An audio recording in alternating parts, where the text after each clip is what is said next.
Hello, traders and investors. Steve Gans here, and welcome to the weekend update for March 30th, 2025. Now, I put this update out late in the day today because I wanted to wait and see where and how the futures opened. Opened at 3 o'clock Pacific time, and unfortunately, they're not looking real good. We're getting a little bit of a gap down here in the S&P futures market.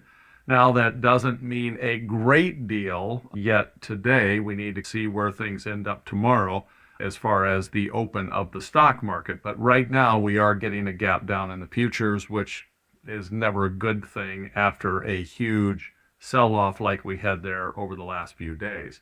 So let's take a look at our different underlines here, the different symbols that I like to take a look at. SPY, of course. So with SPY, as I had mentioned a week ago, I was thinking that we could potentially rally up to this area, which we did, and then sold off. And I said we could easily revisit this area also.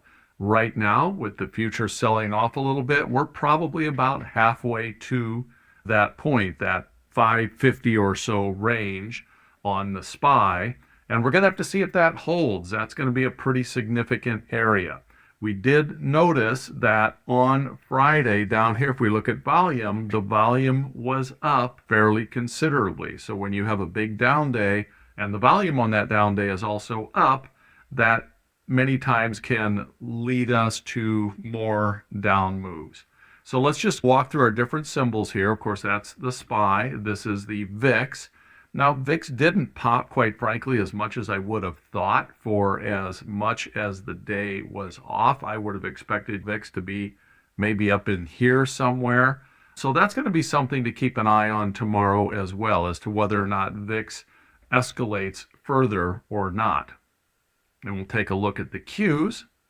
And the Qs, same kind of story here. We didn't yet break those lows, those prior lows, but not looking real good.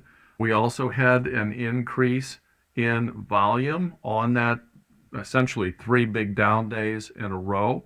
So the fact that we chopped sideways here for quite a bit, then we rallied up a little bit, and then sold off hard, again, not a good sign for continuing higher at this particular stage of the game.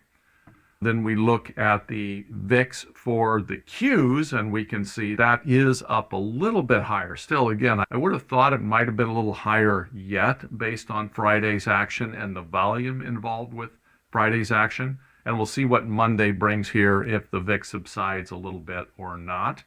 And then, of course, the Russell sold off considerably as well. Also hasn't quite broken those lows. If some of these lows start getting taken out, some of these recent lows right there, if those start getting taken out on Monday, Tuesday, we're definitely looking at some more down moves. And it's a little bit hard to tell right now how much, because a lot of this is being driven by news and the news cycle.